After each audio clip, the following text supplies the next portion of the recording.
First meal of the day. Yum. Good morning. It's the next day. It's Sunday. And the girl is up before the crack of dawn. I joke, it's about 8 o'clock and I am up and ready to start my day with some ginger mint tea. A girl loves her tea, trust me. If you know me and tea.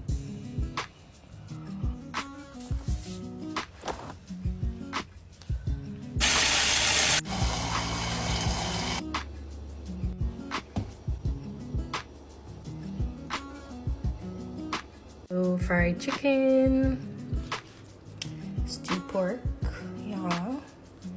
And I'm gonna also do some curry chicken tomorrow. Still sleeping. The rice guys this time of the year. So guys, I'm